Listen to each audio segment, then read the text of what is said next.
ರಾಜ್ಯದಲ್ಲಿ ವಸತಿ ಇಲಾಖೆಯ ಭ್ರಷ್ಟಾಚಾರದ ಕುರಿತು ಕಾಂಗ್ರೆಸ್ ಶಾಸಕ ಬಿಆರ್ ಪಾಟೀಲ್ ಗಂಭೀರ ಆರೋಪ ಮಾಡಿದ್ದು ಹಲವು ಕ್ಷಿಪ್ರ ಬೆಳವಣಿಗೆಗಳು ನಡೆದಿವೆ. ರಾಜ್ಯದಲ್ಲಿ ಆಡಳಿತ ನಡೆಸುತ್ತಿರುವ ಕಾಂಗ್ರೆಸ್ ಸರ್ಕಾರವು ಪದೇ ಪದೇ ಒಂದಲ್ಲ ಒಂದು ಹಗರಣಗಳಲ್ಲಿ ಭಾಗಿಯಾಗಿರುವ ಕುರಿತು ಆರೋಪಗಳು ಆಡಳಿತ ಪಕ್ಷದ ಶಾಸಕರುಗಳಿಂದಲೇ ಕೇಳಿಬರುತ್ತಿವೆ. ಈ ನಡುವೆ ವಿರೋಧ ಪಕ್ಷವಾದ ಬಿಜೆಪಿ ಈ ಪ್ರಕರಣವನ್ನು ಉನ್ನತ ತನಿಖೆಗೆ ವಹಿಸಬೇಕು ಎಂದು ಒತ್ತಾಯಿಸಿದೆ.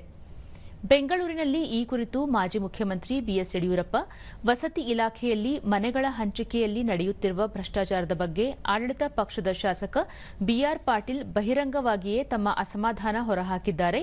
ಈ ವಿಷಯವನ್ನು ಮುಖ್ಯಮಂತ್ರಿ ಸಿದ್ದರಾಮಯ್ಯ ಅವರು ಮುಚ್ಚಿ ಹಾಕುವ ಪ್ರಯತ್ನ ನಡೆಸುತ್ತಿದ್ದಾರೆ ಎಂದು ಆರೋಪಿಸಿದರು. ರಾಜ್ಯ ಸರ್ಕಾರದ ಭ್ರಷ್ಟಾಚಾರ, ವಿವಿಧ ಹಗರಣ ಹಾಗೂ ಜನವಿರೋಧಿ ನೀತಿಗಳನ್ನು ವಿರೋಧಿಸುವವರನ್ನು ಹತ್ತಿಕ್ಕುವ ರಾಜ್ಯ ಸರ್ಕಾರದ ನಡೆಯನ್ನು ಖಂಡಿಸಿ ಈ ವಿಷಯಗಳ ಕುರಿತು ರಾಜ್ಯಾದ್ಯಂತ ಜನರಿಗೆ ಮನವರಿಕೆ ಮಾಡಿಕೊಡಲು ಪ್ರವಾಸ ಕೈಗೊಳ್ಳಲು ನಿರ್ಧರಿಸಿರುವುದಾಗಿ ತಿಳಿಸಿದರು. ಮುಖ್ಯಮಂತ್ರಿ ಮಾಡಕ್ಕೆ ಹೊರಟಿದ್ದಾರೆ. ಅದಕ್ಕೋಸ್ಕರ ಇದೆಲ್ಲ ಸಂಗತಿಗಳನ್ನ ರಾಜ್ಯದ ಮನೆಗಳಿಗೆ ತಲುಪಿಸುವಂತದ್ದು ನಮ್ಮ ಜವಾಬ್ದಾರಿ ಅನ್ನೋದು ಈ ಬಗ್ಗೆ ಚರ್ಚೆಯಾಗಿದೆ. ಮತ್ತೆ ನಾವು ರಾಜ್ಯದ ಉದ್ದಗಲಕ್ಕೆ ನಮ್ಮ ಪ್ರವಾಸ ಇನ್ನೊಂದು 3-4 ದಿವಸ ನಾನು ಪ್ರಾರಂಭ ಮಾಡ್ತಾ ಇದ್ದೇನೆ.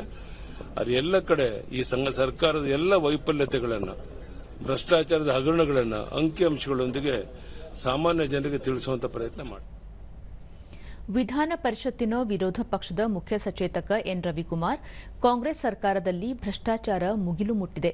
ಆಡಳಿತ ಪಕ್ಷದ ಶಾಸಕರೇ ಒಬ್ಬರಾದ ನಂತರ ಒಬ್ಬರು ಸರ್ಕಾರದ ಭ್ರಷ್ಟಾಚಾರ ಹಗರಣಗಳನ್ನು ಪ್ರಸ್ತಾಪಿಸುತ್ತಿದ್ದಾರೆ. ರಾಜ್ಯದ ಬೊಕ್ಕಸ ಬರಿದಾಗಿದೆ. ಸರ್ಕಾರವನ್ನು ನಡೆಸಲು ಮುಖ್ಯಮಂತ್ರಿ ಸಿದ್ದರಾಮಯ್ಯ ಸಂಪೂರ್ಣರಾಗಿ ವಿಫಲರಾಗಿದ್ದಾರೆ. ಈ ಎಲ್ಲ ಬೆಳವಣಿಗೆ ಹಿನ್ನೆಲೆಯಲ್ಲಿ ಮುಖ್ಯಮಂತ್ರಿ ತಮ್ಮ ಸ್ಥಾನಕ್ಕೆ ರಾಜೀನಾಮೆ ನೀಡಬೇಕು ಎಂದು ಒತ್ತಾಯಿಸಿದರು. कंट्रोल होने के लिए उनके हाथ से नहीं हो रहा है, क्योंकि वो भी खुद करप्शन में भाग हो चुका है.